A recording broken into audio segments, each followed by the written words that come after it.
ప్రొద్దుటూరుని వేదికగా చేసుకొని వైఎస్ఆర్ కాంగ్రెస్ పార్టీ హృదయపూర్వకంగా నమస్కరిస్తూ, మళ్ళీ నిన్నటి దినం జగన్మోహన్ రెడ్డి గారి సోదరి షర్మిలమ్మ గారు పాత్రికేయుల సమావేశాన్ని నిర్వహించి చాలా విషయాలు మాట్లాడినారు. వాళ్ళు ఏం మాట్లాడినారు అని చెప్పేదానికంటే ముందుగా ఏ మాటలు అవసరమైనవి మాట్లాడలేదో ముందే చెప్తా ప్రజలారా. అర్థమైందనుకుంటా. పాత్రికేయుల సమావేశాన్ని నిర్వహించినటువంటి సోదరి షర్మిలమ్మ గారు రాష్ట్ర ప్రజలకు ఏమైతే చెప్పాలనుకుందో, ఈ సమస్యకు మూలం ఏదైతే ఉందో అది మాట్లాడలే. అవసరం లేని మాటలు మాట్లాడింది. అవసరమైన మాటలు ఏంటంటే, ఈ సమస్య అంతటికీ మూలం ఆస్తి వివాదం. ఈ సమస్య అంతటికీ మూలం ఆస్తి వివాదం. తన తండ్రి అయినటువంటి స్వర్గీయ రాజశేఖర రెడ్డి గారి యొక్క ఆస్తిని ఇంకా పంపకం చేయలేదని, ఆ ఆస్తిలో సగభాగం నాకు హక్కు అధికారం ఉంది అని చెప్పేది ఆమె అభియోగము, డిమాండ్. దీని మీదనే ఈ చర్చ అంతా జరుగుతుండేది. నేను మాట్లాడింది కూడా మొన్న ఇదే, సతీష్ రెడ్డి మాట్లాడింది ఇదే, పేర్ని నాని అన్న మాట్లాడింది ఇదే, లేకుంటే మా వాళ్ళందరూ మాట్లాడింది ఇదే. నేను మాట్లాడిన తర్వాతనో ముందో వెనుకో. కానీ నిన్నటి దినం ఆమె మాట్లాడాల్సి వస్తే ఏం మాట్లాడాలా?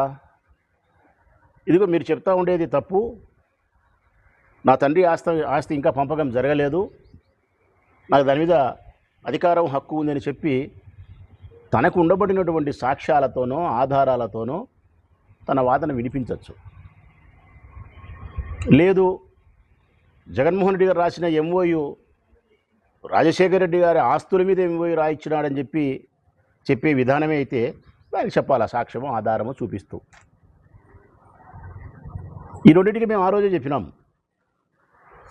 రాజశేఖర రెడ్డి గారి బ్రతికి ఉండగానే 2009లో ఆస్తుల పంపకం జరిగింది, నీ పేరుతో రిజిస్ట్రేషన్ చేయించిన ఆస్తులు ఫలానా అని చెప్పి ఆస్తుల వివరాలు కూడా వెల్లడించినాం. దానికి మీరు అంగీకరించినారు, మీ తల్లిగారు కూడా అంగీకరించినారు. ఎంఓయూ గురించి మాట్లాడిన దానికి కూడా మేము చెప్పినాం. రాజశేఖర రెడ్డి గారి ఆస్తులకు ఎంఓయూ కాదు, జగన్మోహన్ రెడ్డి గారి యొక్క స్వార్జితముతో సాధించుకున్నటువంటి ఆస్తులపైన ప్రేమతో నీకు ఇవ్వాలనుకునేది చేసిన ఒక ఒప్పందము అని. ఎంఓయూ అంటే ఏముందమ్మా? Memorandum of understanding. తెలుగులో చెప్పాలంటే ఒక ప్రాథమికమైనటువంటి అవగాహన ఒప్పంద పత్రం. ఇంకా మన కడప భాషలో చెప్పాలా, ఒక ముక్కలో చెప్పాలంటే ఉద్దేశము. అంతే. జగన్మోహన్ రెడ్డి గారి ఉద్దేశము, నా చెల్లెలు కాబట్టి నీ మీద ప్రేమతో నీకు నేను ఇది ఇవ్వాలనుకుంటాననేది ఆయన ఉద్దేశం. అంతే. దీనికి చట్టబద్ధత లేదు ప్రజలారా, చట్టబద్ధత లేదు దీనికి. ఇవి ఈ రెండు విషయాలకు సంబంధించి తన దగ్గర ఉండబడిన ఏదైనా ఆధారము, సాక్ష్యం ఉంటే మాట్లాడాలి. కానీ షర్మిలమ్మ గారు ఆ రెండు మాట్లాడలే. అవసరమైన రెండు విషయాలు మాట్లాడలే. మళ్ళా నిన్న అవసరం లేని మాటలు మాట్లాడింది, ప్రజలకు అవసరం లేని మాటలు మాట్లాడింది. ఏంది ఆమె మాట్లాడిన మాటలు? విజయమ్మ గారి లేఖ గురించి మాట్లాడింది. నోటరీతో స్టాంప్ చేసి ఇచ్చిన లేఖ ఏదైతే ఉందో ఆ లేఖ విజయమ్మ గారు రాయలేదు, ఆమె సంతకం పెట్టలేదని చెప్పి మేము అన్నట్టు దాని మీద శాంతిం మాట్లాడింది. ఎవరన్నారమ్మా అది? నేను మాట్లాడినప్పుడు మొట్టమొదటి రోజు చెప్పినా కదా, బాగా గట్టిగా చెప్పినా నేను. విజయమ్మ గారు రాసిన లేఖ ఒక పత్రికా ప్రకటనకు సంబంధించినది, ఒక స్టేట్మెంట్ ఇవ్వచ్చు, లేకుంటే ఒక నోట్ రిలీజ్ చేయొచ్చు, లేకుంటే ఇంట్లో కూర్చొని ఒక వీడియో రిలీజ్ చేయొచ్చు. నోటరీ చేసి స్టాంప్ వేసి చేయడం అంటే కనుక ప్రజలను నమ్మించడానికి బలమైనటువంటి ప్రయోగం చేయడమే తప్ప మరొక ఉద్దేశం కాదు అని చెప్పినా తప్ప ఆ లేఖ అమ్మ రాయలేదు అని మేము చెప్పలేదు తల్లి. మేము అనని మాటను అన్నట్టు ఆ లేఖ మీద సాగబెరిగి మాట్లాడితే ప్రయోజనం ఏముంది? మాట్లాడాల్సిన మాటలు మాట్లాడకుండా. రెండవది, మీరు మాట్లాడిన మాట, జగనన్నకు దమ్ము ధైర్యం లేదు, తనే వచ్చి మాట్లాడాల్సిన ధైర్యం ఆయనకు లేదు కాబట్టి మాట్లాడలే. జగనన్నకు దమ్ము ధైర్యము లేక కాదు తల్లి మాట్లాడలేకుండా దానికి. సంస్కారము, కుటుంబ గౌరవము, చెల్లెలనే ప్రేమ. ఈ సంస్కారం చేత కుటుంబ గౌరవం అనే ముఖ్యమైన విషయానికి ప్రాధాన్యత ఇచ్చినాడు కాబట్టి, చెల్లెలనే విషయానికి ప్రాధాన్యత ఇచ్చినాడు కాబట్టి మీడియా ముందుకు వచ్చి మాట్లాడలేక నలిగిపోతున్నాడు. ఆయన మానసిక సంఘర్షణకు లోనవుతున్నాడు. దాన్ని మీరు గమనించక జగన్మోహన్ రెడ్డి గారికి దమ్ము ధైర్యం లేదు, మాట్లాడే ధైర్యం లేదంటే ఇది హాస్యాస్పదమైన మాట తల్లి షర్మిలమ్మ గారు. కారణం, దమ్ముకు ధైర్యానికి చిరునామా మీ అన్న జగన్ తల్లి. దమ్ముకు ధైర్యానికి కేర్ ఆఫ్ అడ్రస్ జగన్. ఈ రాష్ట్రంలో ఏ రాజకీయ పార్టీకైనా ఏదైనా దమ్ము ధైర్యం కావాల్సి ఉంటే జగన్ అడిగి అరువు తీసుకోవచ్చు, అప్పు తీసుకోవచ్చు. టన్నులు ఉంది తల్లి జగన్మోహన్ రెడ్డి గారి దగ్గర ధైర్యము. ఆయనకేందమ్మా ధైర్యం లేదనేది? సంస్కారమే, చెల్లెలని ప్రేమే, కుటుంబ గౌరవమే. ఇంకొకటి నువ్వు మాట్లాడిన మాట అవసరం లేని మాట.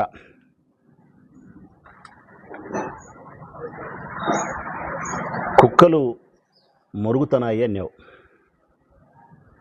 జగనన్నకు మాట్లాడే దమ్ము ధైర్యము లేదు, తన కుక్కల చేత మురిగిస్తున్నాడు అన్నావు. ఎవరినమ్మా నువ్వు అనింది? మమ్మల్ని. నేనే కదా మొన్న మాట్లాడింది, సతీష్ రెడ్డి కదా మాట్లాడింది, మన తర్వాత పేర్ని నాని అన్నే కదా మాట్లాడింది, లేకుంటే చెల్లెలు వరుదు కళ్యాణమ్మే. కానీ ఎవరైనా మేమే జగన్మోహన్ రెడ్డి గారిని అమితంగా ప్రేమించే మనుషులం, ఆయన కోసం ఎందాకైనా ప్రయాణం చేసే ప్రేమ కలిగిన మనుషులం మేము మాట్లాడినాం. మమ్మల్ని పట్టుకొని ఏమంటివి తల్లి నువ్వు? కుక్కలు మరుగుతున్నాయి ఏంటివి? నువ్వు మమ్మల్ని కుక్కలన్నా, నక్కలన్నా, పందులన్నా, పిల్లులన్నా. మేము నీ గౌరవానికి మర్యాదకు ఎప్పుడూ లోటు రానియం. కారణం, రాజశేఖర రెడ్డి అన్న కూతురు. ఇది మేము ఎప్పుడు మర్చిపోం తల్లి. రెండవది, జగనన్న చెల్లెలు నువ్వు. ఇది ఎప్పుడు మేము విస్మరించం ఈ మాటను. మూడవది, అత్యంత పవిత్రమైంది, నువ్వు మహిళవు తల్లి, మహిళవు. నీలో మా చెల్లెలను చూసుకుంటాం, మా అమ్మను చూసుకుంటాం, మీలో పొరపాటును కూడా మాట్లాడడం. అన్నిటికీ మించి మనిషివి తల్లి నువ్వు. నిన్ను పట్టుకొని మేము గౌరవానికి లోటు చేయలేం. నువ్వు ఎన్నెన్నాను తల్లి మమ్మల్ని కుక్కలు అన్నావు కదా, రైట్.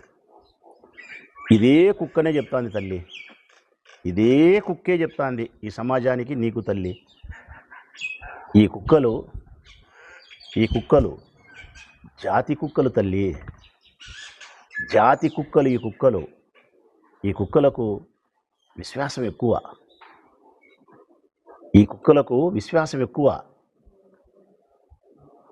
ఈ కుక్కలు ఎప్పుడంటే అప్పుడు మొరగవు. కుక్కలు జనరల్గా దొంగలు కనిపించినప్పుడు మాత్రమే మొరుగుతాయి.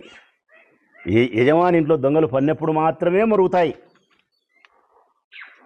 జగన్మోహన్ రెడ్డి అనే మా యజమాని ఇంట్లో దొంగలు పడుతున్నారు కాబట్టి ఈ కుక్కలు మొరుగుతున్నాయి తల్లి, మొరుగుతాయి. కనీసం మమ్మల్ని మనుషులుగా సంబోధించలేకపోయినా విశ్వాసం గల కుక్కలుగా నువ్వు పరిగణించినావు. పర్వాలేదులే తల్లి, సంతోషం. ఈ కుక్కలు జాతి కుక్కలు, విశ్వాసం మెండుగా ఉండే కుక్కలు, యజమాని ఇంట్లో దొంగలు పడితే మొరిగే కుక్కలు, అందుకే మొరుగుతూ ఉన్నాయి. ఇంకా మీరు మాట్లాడింది ఏం మాట్లాడినారంటే, ఇతరుల ఆస్తిని అనుభవిస్తూ ఉండేది జగనే అన్నావు. ఎవరి ఆస్తిని ఎవరు అనుభవిస్తున్నారమ్మా? తన తండ్రి 2 భాగాలుగా చేసి లోక సహజానికి విరుద్ధంగా మీ తండ్రి గారు కుమారునికి కూతురుకు 2 భాగాలుగా విభజన చేస్తే ఆస్తి, దాన్ని అంగీకరించిన వాడు జగన్మోహన్ రెడ్డి గారు, భారతమ్మ గారు. మరి తండ్రి ఆస్తుల ద్వారా స్వార్జితం, తను వ్యాపారాలు చేసి కష్టపడి సంపాదించుకున్న తన ఆస్తిని తను అనుభవిస్తూ ఉన్నాడు. బ్రదర్ అనిల్ యొక్క ఆస్తిని అనుభవించలేదమ్మా ఆయన, మీ ఆస్తిని అనుభవించలే ఆయన. ఇంకా చెప్పాలంటే ఆయన సంపాదించుకునే ఆస్తిలో నుంచే నీకు 236 కోట్లు ఇచ్చినాడు. రాజశేఖర రెడ్డి గారు సంపాదించుకునే ఆస్తి నీకు ముట్టింది, జగన్మోహన్ రెడ్డి గారు సంపాదించుకునే ఆస్తిలో నుంచి 236 కోట్లు నీకు చెల్లెలని చెప్పి ముట్టింది. ఆయన్ని పట్టుకొని పరాయి ఆస్తిని ఆయన అనుభవిస్తానని చెప్పి మాట్లాడి మళ్ళీ ఆయన వ్యక్తిత్వం మీద దాడి చేయడమే. అన్నిటికంటే నాకు బాధ కలిగేది, ఇప్పుడు ఈ ప్రెస్ మీట్ పెట్టడానికి నువ్వు కుక్కలన్నేందుకు కాదు తల్లి. ఈ ప్రెస్ మీట్ నేను పెట్టడానికి కారణం, అటు తిరిగి ఇటు తిరిగి అటు తిరిగి ఇటు తిరిగి భూమి గుండ్రంగా ఉందని చెప్పి నువ్వు మళ్ళీ యాడికొస్తావంటే వివేకానంద రెడ్డి హత్య, అవినాషు, భారతమ్మ. అంటే నీ టార్గెట్ ఎవరు తెలుసునా తల్లి? రాష్ట్ర ప్రజలారా, షర్మిలమ్మ గారి టార్గెట్ ఆస్తి, ఆస్తితో సమానంగా భారతమ్మ. మీరు భారతమ్మ వ్యక్తిత్వాన్ని హననం చేస్తూ, జగన్మోహన్ రెడ్డి గారి వ్యక్తిత్వాన్ని హననం చేస్తూ మీరు చేసే ప్రతి దాడికి నేను సమాధానం ఇస్తా తల్లి. చెప్పినా కదా, నేను నా ఆత్మీయ నాయకునికి కానీ వారి శ్రీమతి సోదరి భారతమ్మ విషయంలో కానీ ఎవరు వారి వ్యక్తిత్వం మీద దాడి చేసినా రాచమల్లు ఆత్మాహుతి దళంతోనే సమానం. ఆత్మాహుతి దళంతోనే రాచమల్లు సమానం. మీరు భారతమ్మే మీ టార్గెట్. మళ్ళీ నిన్న మీరు మాట్లాడతారు అటు తిరిగి ఇటు తిరిగి భూమి గుండ్రంగా ఉందని. ఏమని మాట్లాడతారు? వివేక హత్యకు భారతమ్మ సమాధానం చెప్పాలా? దేనికి చెప్పాలమ్మా భారతమ్మ సమాధానం? సాక్షి పేపర్ చైర్మన్ అయినందుక? సాక్షిలో గుండెపోటుతో వివేకానంద రెడ్డి మరణించినాడని చెప్పి వార్త వచ్చినందుక తల్లి? దీనికి సమాధానం చెప్పాలనా? దీనికే ఆమె హత్య చేసినట్ట? మరి దీనికే ఆమె హత్య చేసినట్టు సమాధానం చెప్పినట్టయితే కనుక ఈటీవీలో కూడా చూసిన తల్లి నేను. ఇప్పుడు కూడా ఉంది నా దగ్గర. ఈటీవీలో కూడా వచ్చింది, మహాన్యూస్లో వచ్చింది, టీవీ5లో వచ్చింది, ఎన్టీవీలో వచ్చింది, 10 టీవీలో వచ్చింది, అన్ని ఛానల్స్లో వచ్చింది. రాజశేఖరుని ఇంట్లో విషాద ఛాయలు, రాజశేఖరుడి సోదరుడు వివేక హఠాత్ మరణం, మాజీ మంత్రి వివేకానంద రెడ్డి గుండెపోటుతో మరణం, ఇవన్నీ ఛానల్స్లో వచ్చినాయి. మరి వీళ్ళందరూ హత్య చేసినట్ట? లేదు. తొలుత ప్రచారం చేసింది సాక్షి పేపర్ కాబట్టి భారతమ్మ సమాధానం చెప్పాలంటే ఊర్లో ప్రజలు అనుకునే మాటల ప్రకారము, వారి కుటుంబ సభ్యులు చెప్పే మాటల ప్రకారమే ఏ మరణం అని చెప్పి ఏ పత్రికలైనా వస్తుంది. వారి కుటుంబ సభ్యులు చెప్పిన మాటే అది. మొట్టమొదట చెప్పింది అవినాష్ రెడ్డి కాదు, వివేకానంద రెడ్డి గుండెపోటుతో మరణించినాడని. మొట్టమొదటి ఈ ప్రపంచానికి వివేకానంద రెడ్డి గుండెపోటుతో మరణించినాడని చెప్పి తొలుత ప్రచారం చేసింది చెప్పిన వాడు వివేకానంద రెడ్డి పెదబావమరిది శివప్రకాష్ రెడ్డి. దాన్ని కంటిన్యూ చేసినది చిన్నబావమరిది రాజశేఖర్ రెడ్డి. మీరు సమాధానం చెప్పాల్సిన పరిస్థితి వచ్చి అడగాల్సిన పరిస్థితి వస్తే శివప్రకాష్ రెడ్డిని అడగాల. వివేకానంద రెడ్డి యొక్క హత్య గురించి గుండెపోటుతో మరణం అని చెప్పి అవినాష్కు ఫోన్ చేసి చెప్పినావు కదా, ఏ విధంగా ధృవీకరించినావని శివప్రకాష్ రెడ్డిని అడగాల. ఆహా, ఇన్నాళ్ళు అవినాషు భాస్కర్ రెడ్డి, అవినాషు భాస్కర్ రెడ్డి, ఇప్పుడు కొత్తగా భారతమ్మ. భారతమ్మ భారతమ్మ పేరు 3 సార్లు ఎత్తితే జగన్ పేరు ఒక్కసారి ఎత్తుతున్నావు ఈ హత్యకు సంబంధించి. ఇంతకంటే శోచనీయము, ఇంతకంటే అన్యాయము, ఇంతకంటే దుర్మార్గం ఏమన్నా ఉంటుందా తల్లి? భారతమ్మ హత్యలు చేపించే మనిషి. భారతమ్మ సమాధానం చెప్పాలనా? ఈ మాట నాకు ఎక్కువ బాధ కలిగిస్తుంది కాబట్టి మళ్ళీ ఈరోజు నేను పాత్రికేయుల సమావేశం నిర్వహిస్తూ ఉండేది. ఇంకా నువ్వు మాట్లాడిన మాటలు ఏంటంటే గన సరస్వతి షేర్లకు సంబంధించి, సరస్వతి పవర్ ప్రాజెక్ట్ సంబంధించిన షేర్లకు సంబంధించి బదలాయింపు ఏదైతే మీరు చేసుకున్నారో దీని మొట్టమొదట కోర్టుకు ఎక్కింది జగనే. ఆస్తి వివాదాన్ని బజార్లోకి తెచ్చింది జగనే అని మీరు చెప్పినారు. తప్పు తల్లి. సరస్వతి షేర్లు, పవర్ ప్రాజెక్టుకు సంబంధించిన షేర్లను మీరు చట్టవిరుద్ధంగా ఈడీ అటాచ్మెంట్ చేసిన సందర్భంలో, జగన్మోహన్ రెడ్డి గారి బెయిల్ రద్దవుతుందని తెలిసిన సందర్భంలో, ఆయన బెయిల్ రద్దయి జైలు పోయినా పర్వాలనే ఒకే ఒక కోరికతోనో లేకుంటే ఆస్తి మీద కోరిక చేతనో తప్పుడు ఎఫ్ఐఆర్ నమోదు చేసి ఆ షేర్లకు సంబంధించిన బాండ్లు జగన్మోహన్ రెడ్డి గారి దగ్గర ఉన్నప్పటికీ పోయినాయని చెప్పి తప్పుడు ఎఫ్ఐఆర్ రిజిస్టర్ చేయించి విజయమ్మ గారి ద్వారా ఆ షేర్లను మీరు బదలాయింపు చేసుకుంటే ఆయన బెయిల్ రద్దు కాకుండా ఉండేదానికోసం వాస్తవ సత్యాన్ని నేషనల్ కంపెనీ ట్రిబ్యునల్ లాలో ఆయన తెలియజేసినాడు. నేను ఈ బదలాయింపు చేయలేదు, ఇది నాకు తెలిసి జరిగినది కాదు, నాకు తెలియకుండా చేసినారు, ఆ బాండ్లు నా దగ్గర ఉన్నాయి, నేను చట్టవిరుద్ధంగా వ్యవహరించలేదు, కోర్టు ధిక్కారానికి పాల్పడలేదని చెప్పి తన్ను తాను ఆత్మరక్షణ చట్టం పరిధిలో చేసుకోగలిగినాడు. ఇంతే, ఆస్తి వివాదం పెట్టలే. బజారుకి ఈడ్చినేది బజారుకి ఈడ్చి ఇది కాదు తల్లి.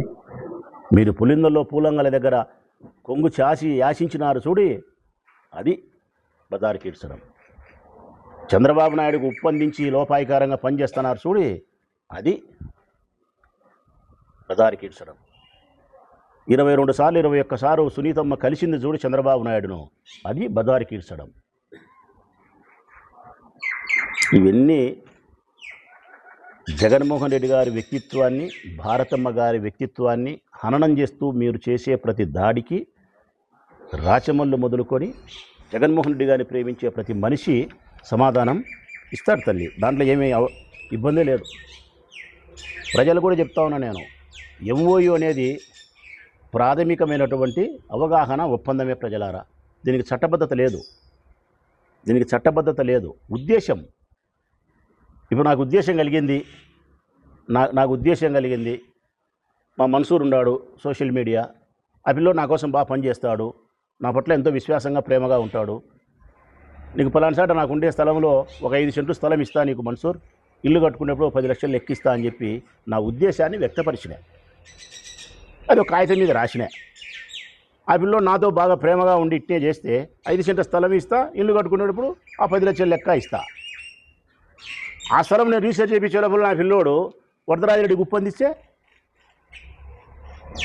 వరదరాజిరెడ్డి కొంపకాడికి పోతే నేను 10 సెంట్లు 5 సెంట్లు ఆ పిల్లోని స్థలం ఇస్తానా? నా ఉద్దేశాన్ని మార్చుకున్నా. జగన్మోహన్ రెడ్డి చేసింది కూడా ఇంతే.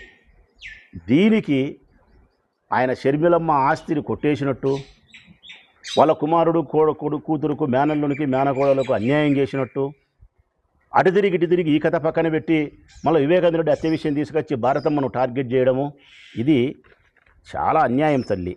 అందుకే మేము స్పష్టంగా చెప్పగలుగుతా ఉన్నా, మీరు ఏదైతే మమ్మల్ని కుక్కలని సంబోధించినారో మళ్ళీ చెప్తున్నాం తల్లి, మేము కుక్కలమే, జాతి కుక్కలమే, విశ్వాసం మెండుగా ఉండే కుక్కలమే.